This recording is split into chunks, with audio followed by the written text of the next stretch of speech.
ನಮಸ್ತೆ, ನಾನು ಮಮತಾ ಮಯ್ಯ. ಕಾಸರಗೋಡಿನಲ್ಲಿ ಕನ್ನಡ ಮಾಧ್ಯಮದಲ್ಲಿ 9ನೇ ತರಗತಿಯಲ್ಲಿ ಕಲಿಯುತ್ತಿರುವ ಎಲ್ಲ ವಿದ್ಯಾರ್ಥಿಗಳಿಗೆ ಹಿಂದಿ ತರಗತಿಗೆ ಸ್ವಾಗತ.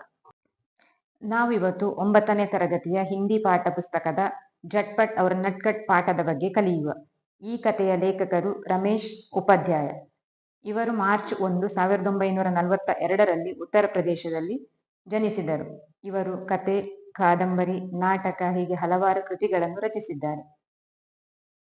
ಲೇಖಕರು ಈ ಪಾಠದ ಮೂಲಕ ನಮಗೆ ಏನು ಹೇಳಲು ಹೊರಟಿದ್ದಾರೆ ಎಂದು ನೋಡುವ.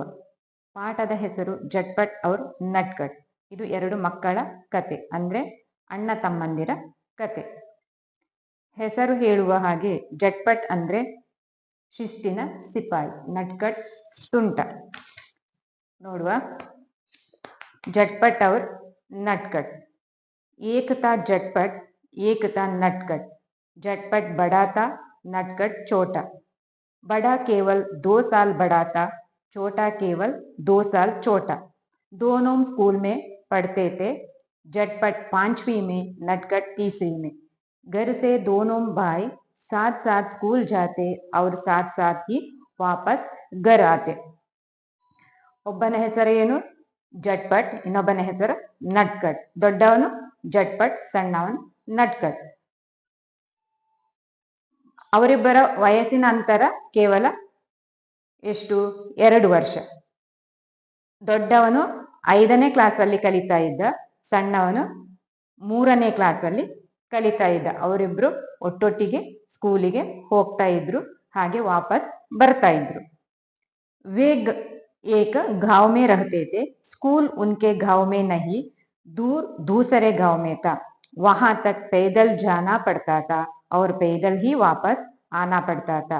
जाते समय रास्ते में उन्हें कई चीजें मिलती थी. पोकर, बरगद, खेत, बाग, नाला और नदी. वापस आने पर भी रास्ते में उन्हें कई चीजें मिलती थी. नदी, नाला, बाग, खेत, बरगद और पोकर. ಇಲ್ಲಿ ಪೋಕರ್, ಬರ್ಗದ್, ಕೇತ್, ಬಾಗ್, ನಾಲ ಅಂತೇಳಿ ಹೇಳಿದಾರಲ್ಲ, ಅದರ ಅರ್ಥ ಏನು? ಪೋಕರ್ ಅಂತೇಳಿ ಹೇಳಿದ್ರೆ ಕೆರೆ, ಬರ್ಗದ್ ಆಲದ ಮರ, ಕೇತ್ ಗದ್ದೆ, ಬಾಗ್ ಹೂದೋಟ ಅಥವಾ ಹೂದೋಟವಾಗಿರ್ಬೋದು, ತೋಟ. ನಾಲ ಅಂತೇಳಿ ಹೇಳಿದ್ರೆ ತೋಡು, ನದಿ, ಹೊಳೆ. ಅಂದ್ರೆ ಮಕ್ಕಳ ಊರಲ್ಲಿ, ಹಳ್ಳಿಯಲ್ಲಿ ಏನಿರ್ಲಿಲ್ಲ, ಶಾಲೆ ಇರ್ಲಿಲ್ಲ. ಅವರಿಗೆ ಶಾಲೆಗೆ ಹೋಗ್ಬೇಕು ಅಂತ ಹೇಳಿದ್ರೆ ಬೇರೆ ಹಳ್ಳಿಯ ಶಾಲೆಗೆ ಹೋಗ್ಬೇಕಿತ್ತು. ಅಲ್ಲಿಗೆ ಅದು ಬಹಳ ದೂರದಲ್ಲಿತ್ತು. ಆದ ಕಾರಣ ಅವರಿಗೆ ನಡೆದುಕೊಂಡು ಹೋಗ್ಬೇಕಿತ್ತು. ನಡೆದುಕೊಂಡು ಹೋಗಿ ಬರುವಾಗ ಅವರಿಗೆ ದಾರಿಯಲ್ಲಿ ಏನೇನು ಸಿಗ್ತಾ ಇತ್ತು? ಕೆರೆ, ಆಲದ ಮರ, ಗದ್ದೆ, ತೋಟ, ತೋಡು, ನದಿ. ಹೋಗುದು ಬರುದು ಒಂದೇ ದಾರಿಯಾದ ಕಾರಣ ಅವರಿಬ್ಬರು ಅದನ್ನು ನೋಡಿಕೊಂಡು ಬರ್ತಾ ಇದ್ರು. झटपट तेज तेज चलता था, नटखट धीरे धीरे. झटपट बरगद तक पहुंच जाता, तब तक नटखट पोकर तक ही पहुंचा होता. झटपट बाग तक पहुंच जाता, तब तक नटखट खेत तक ही पहुंचा होता. झटपट नदी तक पहुंच जाता, तब तक नटखट नाले तक ही पहुंचा होता. माँ की हिदायत थी कि झटपट को छोटे भाई का ध्यान रखना है, नटखट को अपने साथ ही रखना है. इसलिए झटपट को आगे निकल जाने पर पीछे मुड़कर देखना पड़ता. उन्हें नटखट को पुकार कर जल्दी चलने के लिए कहना पड़ता. बार बार रुक कर नटखट का इंतजार करना पड़ता. कभी स्कूल जाने के लिए देरी होती देख नटखट का हाथ पकड़कर अपने साथ दौड़ाना भी पड़ता. झटपट परेशान हो जाता और घर लौटकर माँ से शिकायत करता. माँ, छोटा बहुत परेशान करता है. छोटा है ना, माँ मुस्कुरा देती. और बड़े को तो छोटे का ध्यान रखना ही पड़ता है. ಇಲ್ಲೇನು ಹೇಳಿದ್ರು ಲೇಖಕರು? ಜಟ್ಪಟ್ ತೇಜ್ ತೇಜ್ ಚಲ್ತಾತ. ಅಂದ್ರೆ ಜಟ್ಪಟ್ ಹೆಸರಿನಲ್ಲೇ ಇದೆ, ಅವನು ಶಿಸ್ತಿನ ಸಿಪಾಯಿ. ಅವನಿಗೆ ಎಲ್ಲಾ ಕೆಲಸವು ಹೇಗೆ ಆಗ್ಬೇಕಿತ್ತು? ತಕ್ಷಣ ಎಲ್ಲಾ ಕೆಲಸವನ್ನು ಮಾಡಿ ಮುಗಿಸ್ತಾ ಇದ್ದ. ಆದ್ರೆ ನಟ್ಕಟ್ ಹಾಗೆ ಅಲ್ಲ, ಅವನು ಬಹಳ ತುಂಟ. ಅವನ ಕೆಲಸ ಎಲ್ಲ ನಿಧಾನ ಗತಿಯಲ್ಲಿ ಸಾಗ್ತಾ ಇತ್ತು. ಸ್ಕೂಲಿಗೆ ಹೋಗುವಾಗಲೂ ದಾರಿಯಲ್ಲಿ ಏನ್ ಮಾಡ್ತಾ ಇದ್ರು? ಜಟ್ಪಟ್ ಮುಂದೆ ಮುಂದೆ ಹೋಗ್ತಾ ಇದ್ದ, ನಟ್ಕಟ್ ಹಿಂದೆ ಹಿಂದೆ ಉಳಿತಾ ಇದ್ದ. ಅವನು ಏನ್ ಮಾಡ್ತಾ ಇದ್ದ, ದಾರಿ ಮಧ್ಯದಲ್ಲಿ ಸಿಗುವಂತಹ ನದಿ, ತೋಡು, ತೋಟ ಎಲ್ಲ ಇದೆ ಅಲ್ಲ, ಅದ್ರಲ್ಲಿ ಇಣಿಕಿ ನೋಡುದು, ಅದರ ಹತ್ರ ನಿಲ್ಲುದು, ಅಲ್ಲೇ ಸುಮ್ಮನೆ ಟೈಮ್ ವೇಸ್ಟ್ ಮಾಡುದು, ಹೀಗೆಲ್ಲ ಮಾಡ್ತಾ ಇದ್ದ. ಜಟ್ಪಟಿಗೆ ಇದ್ರಿಂದ ಏನಾಗ್ತಾ ಇತ್ತು, ತುಂಬಾ ಕಿರಿಕಿರಿ ಆಗ್ತಾ ಇತ್ತು. ಹೇಗೆ ಅಂತೇಳಿ ಹೇಳಿದ್ರೆ,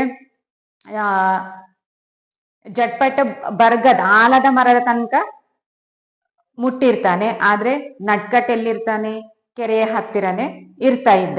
ಜಟ್ಪಟ ಬಾಗ ತಕ ಪೌಂಚು ಜಾತ ಅಂತೇಳಿ ಹೇಳಿದ್ರೆ ಅವನು ತೋಟದ ತನಕ ತಲುಪಿರ್ತಾನೆ, ಆದ್ರೆ ನಟ್ಕಟ್ ಎಲ್ಲಿರ್ತಾನೆ, ಕೇತ್ ಅಂದ್ರೆ ಗದ್ದೆ ಹತ್ರ ಇರ್ತಾನೆ.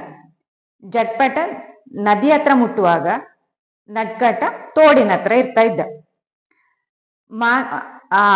ಅಮ್ಮ ಏನು ಹೇಳಿದ್ರಾಯ್ತು, ಅವ್ರದ್ದು ಸ್ಟ್ರಿಕ್ಟ್ ಇನ್ಸ್ಟ್ರಕ್ಷನ್ ಇತ್ತು.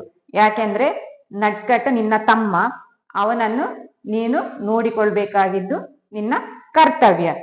ಅದಕ್ಕೋಸ್ಕರ ಜಟ್ಪಟ್ ಏನ್ ಮಾಡ್ತಾ ಇದ್ದ, ಅವನ ಮನಸ್ಸಿಗೆ ಕಿರಿಕಿರಿ ಆಗ್ತಾ ಇದ್ರೂ ಕೂಡ ಅವನನ್ನು ತುಂಬಾ ಕೇರ್ಫುಲ್ ಆಗಿ ಸ್ಕೂಲಿಗೆ ಕರೆದುಕೊಂಡು ಹೋಗ್ತಾ ಇದ್ದ ಮತ್ತು ವಾಪಸ್ ಬರ್ತಾ ಇದ್ದ. ಇವನು ಎಷ್ಟು ಮುಂದೆ ಹೋಗ್ತಾ ಇದ್ದ ಅಂದ್ರೆ, ಜಟ್ಪಟ ತುಂಬಾ ಮುಂದೆ ಇರ್ತಾ ಇದ್ದಲ್ಲ, ಆವಾಗ ಅವನು ಹಿಂತಿರುಗಿ ನೋಡ್ಬೇಕಿತ್ತು ಇವನು ನಟ್ಕಟ ಎಲ್ಲಿದ್ದಾನೆ ಅಂತ.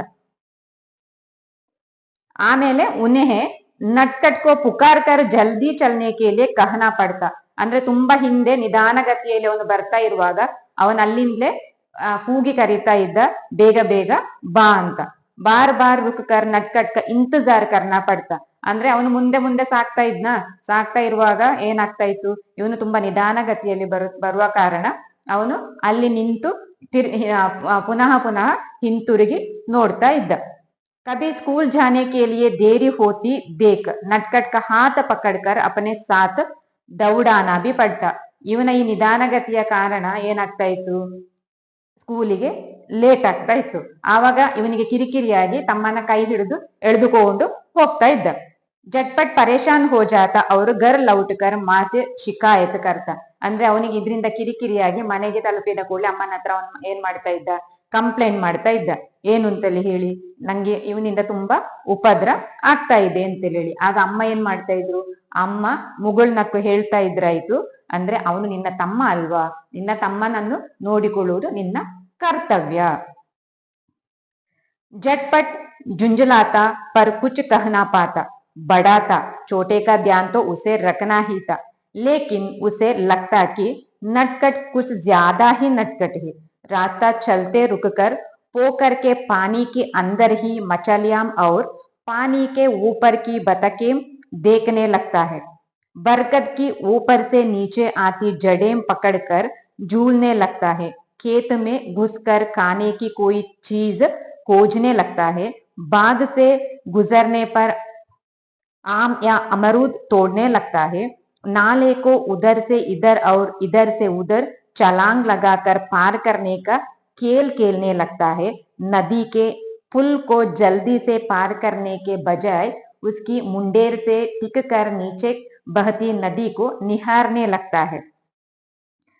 ಅಮ್ಮನ ಮಾತು ಕೇಳಿ ಅವನಿಗೆ ಏನಾಗ್ತಾ ಇತ್ತು, ಜುಂಜಲಾತ ಅಂತೇಳಿ ಹೇಳಿದ್ರೆ ಬೇಜಾರು, ಕೋಪ ಎಲ್ಲ ಒಟ್ಟಿಗೆ ಬರ್ತಾ ಇತ್ತು. ಆದ್ರೆ ಏನು ಮಾಡ್ಲಿಕ್ಕೆ ಆಗ್ತಾ ಇರ್ಲಿಲ್ಲ. ಯಾಕೆಂದ್ರೆ ಅವನು ಅಣ್ಣ, ನಟ್ಕಟ ತಮ್ಮ, ಅವನ ಟೇಕ್ ಕೇರ್ ಮಾಡುದು ಯಾರ ಕರ್ತವ್ಯ, ಅಣ್ಣನ ಕರ್ತವ್ಯ. ಲೇಕಿನ್ ಉಸೆ ಲಗ್ತಾ ಕಿ ನಟ್ಕಟ್ ಕುಚ್ ಜ್ಯಾದಾ ಹಿ ನಟ್ಕಟ್, ಆದ್ರೆ ಇಬ್ಬರು ಸಣ್ಣ ಮಕ್ಕಳಲ್ವಾ, ಒಬ್ಬ 5ನೇ ಕ್ಲಾಸ್ ಮತ್ತೊಬ್ಬ 3ನೇ ಕ್ಲಾಸ್. ಆಗ ಅವನಿಗೆ ಹೇಗಾಗ್ತಾ ಇತ್ತು ಅಂತೇಳಿ ಹೇಳಿದ್ರೆ ತಮ್ಮ ತುಂಬಾನೇ ಉಪದ್ರ ಮಾಡ್ತಾನೆ ಅಂತ. ರಾಸ್ತಾ ಚಲ್ತೆ ರುಕಕರ್ ಪೋಕರ್ ಕೆ ಪಾನಿ ಮೇ रास्ता चलते रुककर पोखर के पानी के अंदर की मछलियां और पानी के ऊपर की बतखें देखने लगता है. ಅವನು ಸ್ಕೂಲಿಗೆ ಹೋಗುವಾಗ ಏನ್ ಮಾಡ್ತಾ ಇದ್ದ, ಅಲ್ಲೇ ನಿಂತು ಯಾವುದು ಕೆರೆಯಲ್ಲಿ ಇದು ಎಂತ ಬಾತುಕೋಳಿ ಎಲ್ಲ ಇರ್ತಾ ಇತ್ತಲ್ಲ, ಬಾತುಕೋಳಿ ಎಲ್ಲ ಈಜುತ್ತಾ ಇರ್ತಿತ್ತು, ಅದನ್ನು ನೋಡುದು. ಆಮೇಲೆ ಬರ್ಗದ್ಕಿ ಊಪರ್ಸೆ ನೀಚೆ ಆತಿ, ಅಂದ್ರೆ ಆಲದ ಮರ ಇದೆಲ್ಲ, ಆಲದ ಮರ ತುಂಬಾ ದೊಡ್ಡದಾದ ಆಲದ ಮರದಲ್ಲಿ ಬೇರುಗಳು ನೇತಾಡ್ತಾ ಇರ್ತದೆ. ಆವಾಗ ಆ ಬೇರುಗಳನ್ನು ಹಿಡಿದು ಅವನೇನ್ ಮಾಡ್ತಾ ಇದ್ದ, ಉಯ್ಯಾಲೆ ಆಡುದು. ಆಮೇಲೆ ತೋಟಕ್ಕೆ ಗದ್ದೆಗೆಲ್ಲ ಹೋಗಿ ಪೇರಳೆ, ಮಾವಿನ ಹಣ್ಣು ಕೊಯ್ಯುದು, ಮತ್ತೆ नाले को उधर से इधर और इधर से उधर छलांग लगाकर पार करने का खेल खेलने लगता है. ಅವರು ತೋಡಲ್ಲಿ ಆ ದಡದಿಂದ ಈ ದಡಕ್ಕೆ, ಈ ದಡದಿಂದ ಆ ದಡಕ್ಕೆ ಹಾರುದು. ನದಿಯ ಪುಲ್ ಅಂತ ಹೇಳಿದ್ರೆ ಬ್ರಿಡ್ಜ್. ನದಿಗೆ ಪುಲ್ಕೋ ಜಲ್ದಿ ಸೆ ಪಾರ್ ಕರ್ನೇಕೆ ಬಜಾಯ್ ಅಂದ್ರೆ ಅವನು ಸೇತುವೆಯನ್ನು ಯಾವುದು ಬೇಗ ದಾಟ್ತಾ ಇರ್ಲಿಲ್ಲ, ಅದರ ಬದಲು ಅವನು ಏನ್ ಮಾಡ್ತಾ ಇದ್ದ, ಸೈಡ್ ಅಲ್ಲಿ ನಿಂತು ನದಿಯನ್ನು ನೋಡ್ತಾ ನಿಲ್ತಾ ಇದ್ದ.